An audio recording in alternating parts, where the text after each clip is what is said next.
It don't happen again, oh, my wonderful people of Enugu State. In short, today's news is all about Enugu. It's all about Dr. Peter Mba, the governor or the newly elected governor of Enugu State. It is all about Monday sit at home. It is all about the threats of the security forces or the security agencies.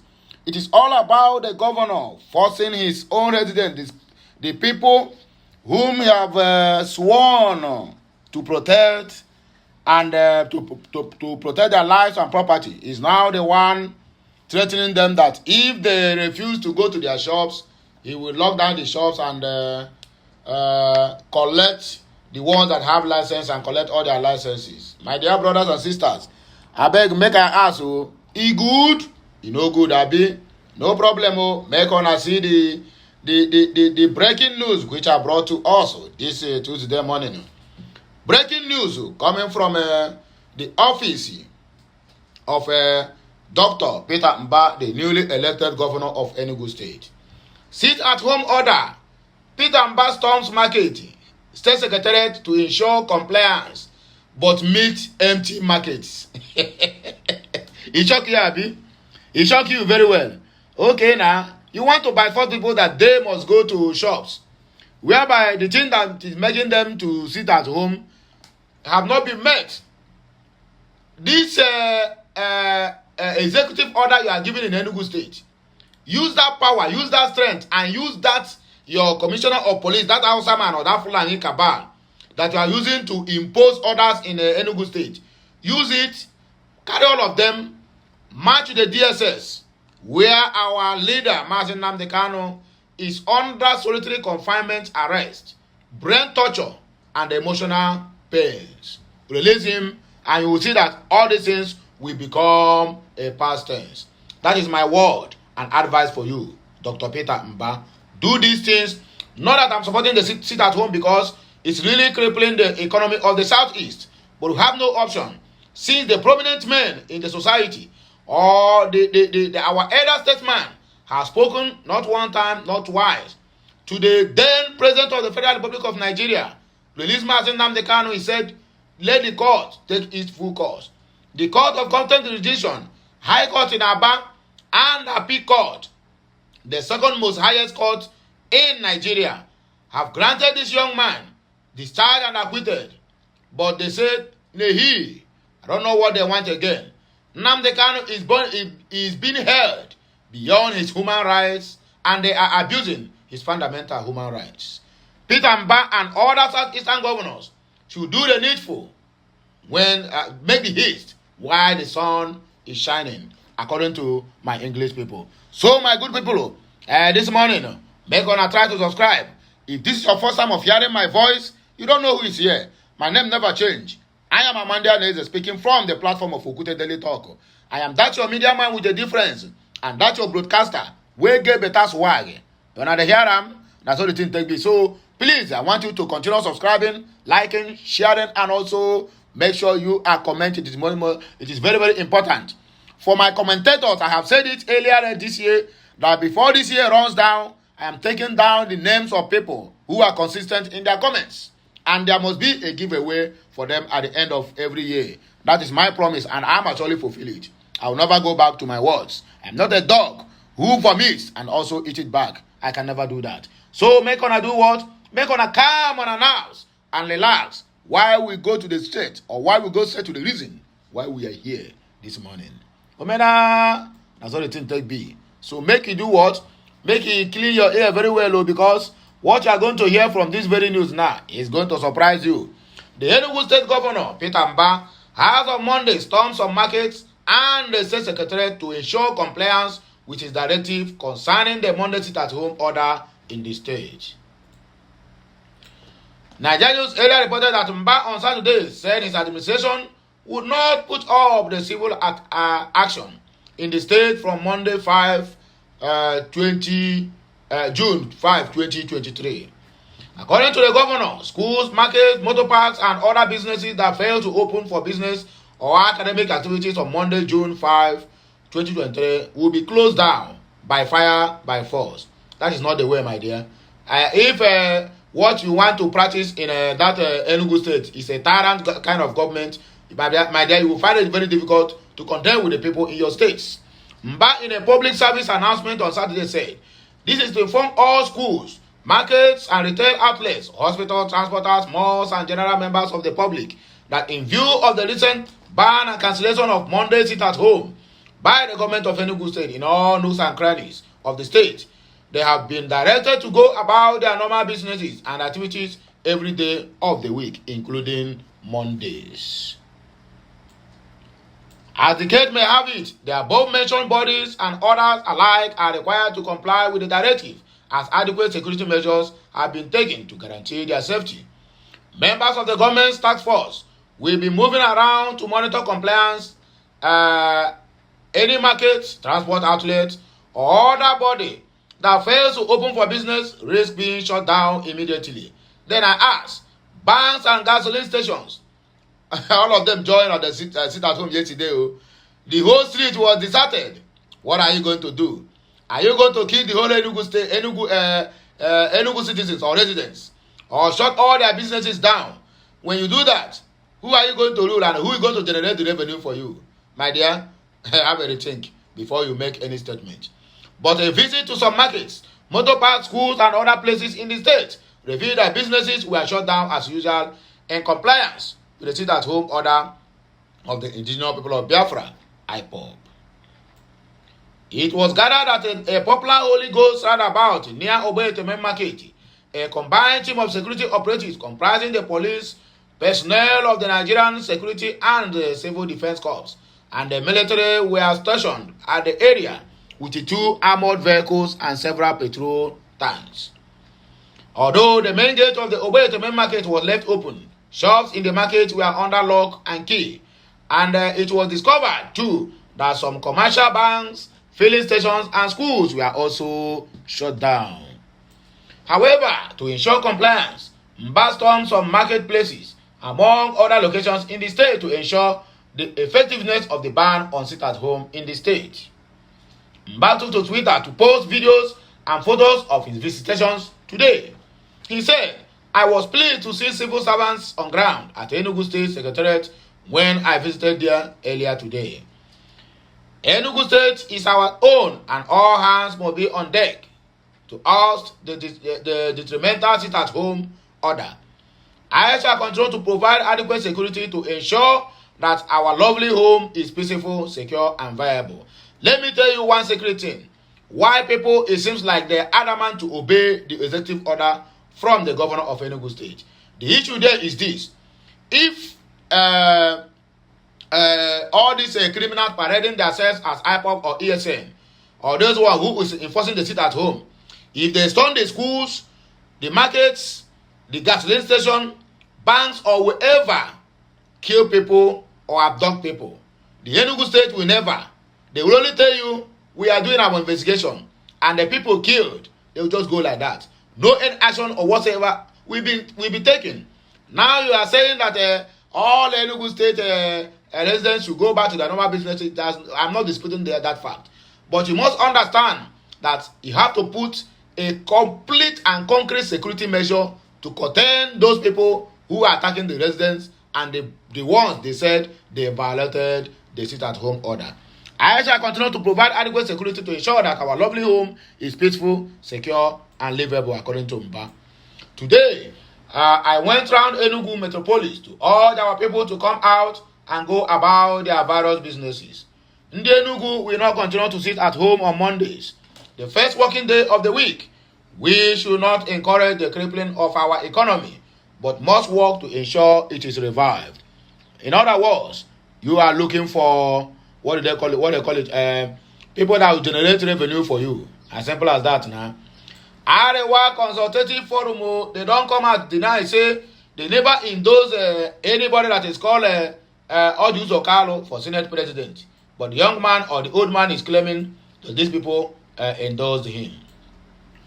The Arewa Consultative Forum, ACF, has rejected reports that it has endorsed a former governor of Abia State, Oji Uzo Carlo, as its preferred candidate for the Senate presidency of the 10th National Assembly. This was disclosed by Alhaji Musa Saidu, a member of the forum, in a statement released on Monday in Abuja. Saidu was addressing a statement attributed to Alhaji Yerima Shetima, leader of the Arewa Youth Consultative Forum, alleging Arewa Consultative Forum support for Kalu.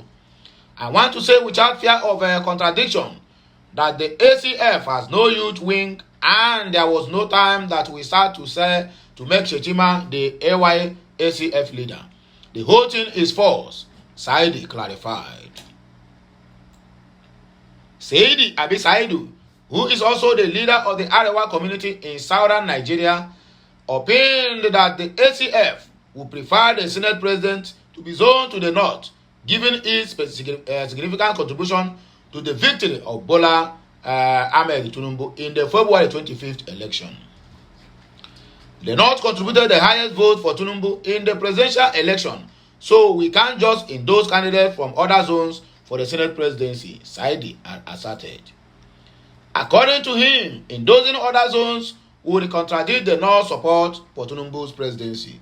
He went further to express dissatisfaction with the vice president position assigned to the North, describing it as like a spare tire with little value. In fact, the vice president's slot given to the North is just like a spare tire. Everybody in Nigeria knows that position has no much value, he pointed out. Said concluded that in the interest of fairness and justice, the North should be considered for the Senate president. He suggested Senator Abdulaziz Yari as a suitable candidate for the position. So now I wanna know, but why I wanna know the vote about this vice president that have no effect? Even when it was then a Muslim ticket, everybody was kind of, oh yes, let the Senate president come to us. Now, after the election, after inauguration, and they have taken over office, now you said that the Senate, the vice president is just like a spare tire. Anyway, let me agree with you. But if you people can agree with me also, make gonna take the vice president to stay down. After all, he is there on a double nomination, and let another person from southern east or southern west or south or south take over the position. For fairness and justice, the North should be considered for the Senate presidency, and Senator Abdulaziz Yari should be endorsed for the position, Saidu concluded. This our former senator of Central Kaduna, Kaduna North or West, I don't know, Shehu Sani, mocks Wike over comment on Tinubu offering him an appointment. This man is always on point. He don't back out to, he keep on tweeting every now and then. A former Kaduna Central Senator, Shehu Sani, has mocked the immediate past governor of Rivers State, Nyesom Wike, over his remark on President Bola Tinubu offering him an appointment. Shehu Sani said Wike was talking about appointments more than members of All Progressive Congress APC, because that is what he is looking for. Recall that Wike had visited Tinubu twice since he assumed office as a president. Speaking with BBC Pidgin, Wike said he would consult his wife and friends. If Tinubu offers him an appointment, then what are you going there to look for him? The former governor also vowed to assess himself to see if he is prepared for any national assignment should Tinubu offers him an appointment. Reacting, Sani tweeted, Wike is talking about appointments more than even members of the ruling party. Then what is that? What does that signify? Let you know that this is an agreement that have already signed and sealed before he helped him to rig the election in Rivers State. Anyway, all hope lies in the hands of the tribunal if they will do the needful. Because as it is going now, they are preparing to go to a nationwide strike with the NLC while I know they finish. Terrorism. Tinubu tells security agencies what to do. We are about to see the outcome of your meetings with the service chiefs. President Bola Tinubu has charged security agencies in the country to share information in order to combat the negative effects of terrorism. He said that holding such resources will be counterproductive in the fight against the menace. The president said this on Monday during a tour of the new office of the National Security Advisor and facilitated at the National Television Terrorism Center (NCTC) in Abuja.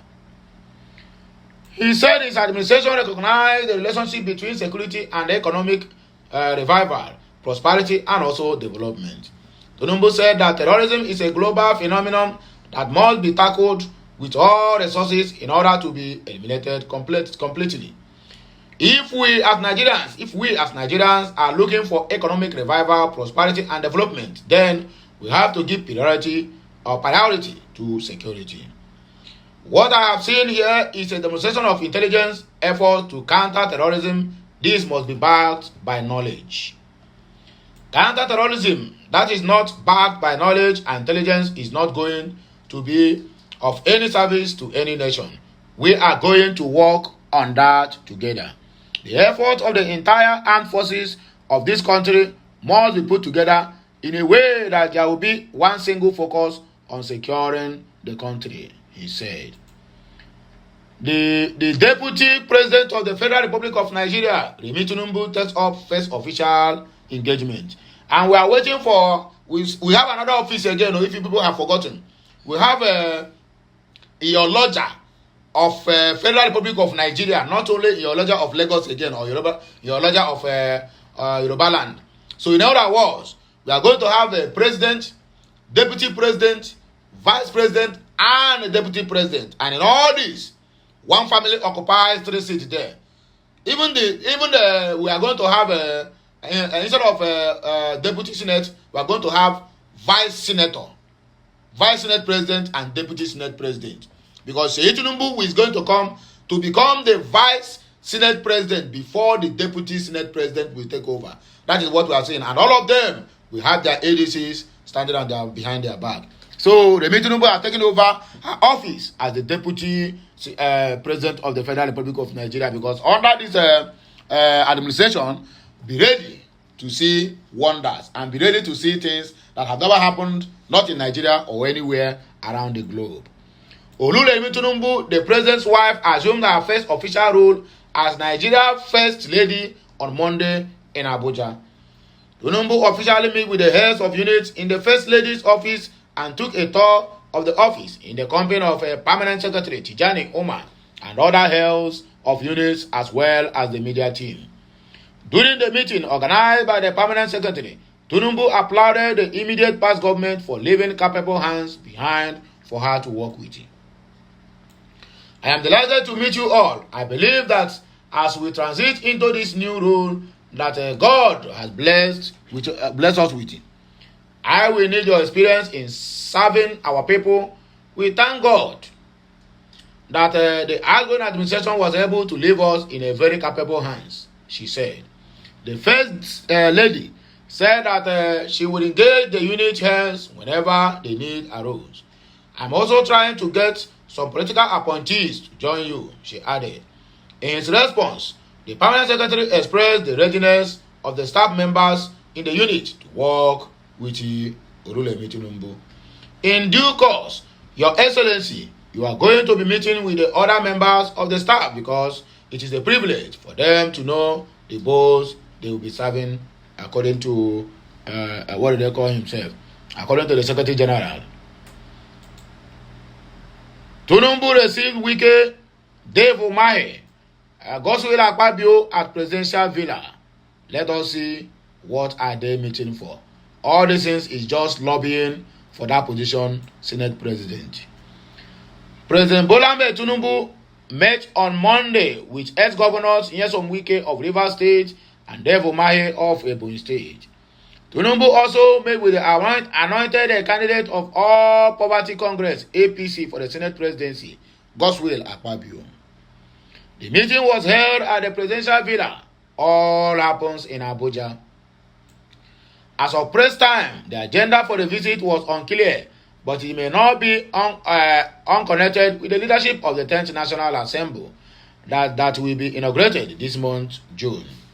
This is the second time Wike has met with the Tinubu in the last 72 hours. On the hearing, after the last visit, Wike denied claim that he would dump the People's Democratic Party PDP for APC. This one is it not anti-party activities? I don't understand though what these people are trying to do or what they are doing. But for me, While I know they finish you, I just want to let on know say, man, these people, they are planning something that even you people will regret when it start to play out. Anti-party activities by Wike. Anti-party activities by Wike. Okay, and the PDP is there. They are not saying anything about it. Buhari government laid landmines, removed fuel subsidy on as a youth, Chid, Nigeria Labour Congress. The youth wing of the Apex Igbo Social Cultural Organization on Igbo has accused the national leadership of the Nigerian Labour Congress of sleeping on duty over the issue of fuel subsidy removal. Ohaneze Youth's position was presented on Monday at a press conference addressed in ENUGU by its national president, Mazi Oku Nnabuike. Oku said it was curious that the NLC looked the other way when the immediate past administration of President Buhari refused to make a budget for subsidy beyond June 2023. He said the NLC was supposed to start their fight with the Buhari government but looked away in pretension only to start fighting the President Bola Ahmed Tinubu administration. The group said the current government should not be blamed for the subsidy removal. He called that period to the 2023 general election, all the major presidential candidates, Alhaji Atiku Abubakar of the People's Democratic Party, PDP President Tinubu Bola of the All Poverty Congress, APC, and Peter Obi of Labour Party promised one thing in common: removal of fuel subsidy. They all said it was fraud and must be made away with. The immediate past administration of Muhammadu Buhari actually ended the subsidy regime by not budgeting for it beyond June of 2023. That means they have already paid some already. It is curious that the former president did not have the political will to end the subsidy regime, but led it as a landmine for the new administration. If not, how could he stay in power for 8 years, 8 solid years, without reviving even one out of the 4 refineries in the country? What happened to all the billions of naira spent on so-called turnaround maintenance of the refineries? We demand that one of the first steps this administration must take is to probe into the spendings on the refineries in the past 8 years. It should also take a step further on unraveling the fraud called subsidy. Having said this, we also want to observe that we review the opposition to the removal of the subsidy by the Nigerian Labour Congress, NLC, with good suspicion. We are not aware, or we are unaware, of the harsh economic realities occasioned by the subsidy removal, but the truth is that, judging by antecedents, we don't trust the labor unions in the country anymore. On several occasions, they have failed the masses when it mattered most. Under the immediate past administration of Buhari, they always started a fight but checking out at the last minute, leaving the masses to their fate. Nothing has changed. They are at it again this time, trying to use the subsidy removal to cash out as usual. But our stand is that they should stop deceiving the gullible public. All of us cannot be fooled at the same time. The Igbo group also described the independent marketers and the Nigerian National Petroleum Corporation Limited, NNPCL, as the worst enemies of the citizens or of the country. We find it rather strange that a few hours after President Tinubu announced that the subsidy was gone, they promptly adjusted their fuel price to over 500 naira. Over 500,000 naira. Isn't this the same subsidy that was budgeted for till the end of June? Why are the citizens now being taxed twice? So, where is the money budgeted for the subsidy for this month of June? The NNPCL and the independent marketers should answer these questions. We urge the Tinubu government to also include this area as it probes all the fraudulent activities of Sherlock petroleum dealers he slated. On the way forward, Ogu said, whereas we support the government completely on such subsidy removal, we advise that it should be handled with caution. We support the government because the nation cannot continue to subsidize fraud. It is unfortunate that the outgone administration laid such a landmine, but with a rightful mindset and focused leadership, we are certain that the present government will navigate over it. What we expect the government to do at this time is to further engage major stakeholders, including the youths, religious and traditional leaders who are closer to the people. The government should also ask the marketers to revert to the old price till the end of June, when subsidy will end. This is the right thing to do in this instance. The government must also checkmate the nefarious activities of petroleum marketers who had always sabotaged government efforts. They will do everything to ensure that the policy fails, thereby continuing to milk the nation dry. These are the same people who have made sure that none of the refineries will work. It is high time the government put all measures on ground to stop them from sabotaging the economy. We also urge the federal government to plunge part of the money that will be saved from the subsidy withdrawal into reviving at least 2 of the 4 refineries. This will help further in the reduction of fuel pump price anytime soon. In addition, more licenses will also be granted to individuals and corporate organizations who may wish to build refineries. Not only to one person. The problem we're having in Nigeria is all these our so-called politicians or cabals have already channeled all these things to only one marketer. How can only one marketer be handling the issues of over 220 million people? It is not done. In the area of cement, they give Dangote only the license. That is why the cement have been on a very high cost. Now they gave him the license to build a refinery. I am very sure that the prominent Nigerians who would also like to partake in that very thing, but they will not give it to that person. Tomorrow you come out and tell me that Dangote build a refinery. No. The people that build that refinery is the cabals are the same. The same people that is hitting us with the fuel subsidy is still the same people who build that very refinery. Finally, we make bold to say that the removal of subsidy is a good decision for the overall interest of the country, and the Nigerian Labour Congress should not be a cog in the wheel of progress. Okay, the last but not the least, I never said I will work with Tinubu if he calls, but the judge clarifies. A former deputy national chairman of the People's Democratic Party, PDP, Bode George, had dismissed reports claiming he is willing to work with President Bola Tinubu's administration if invited. Bode said he never made a statement and never will or will never, insisting that if Tinubu calls him, he will pray for Nigeria. The PDP chieftain claimed that those who alleged he made such a comment were being mischievous in their approach.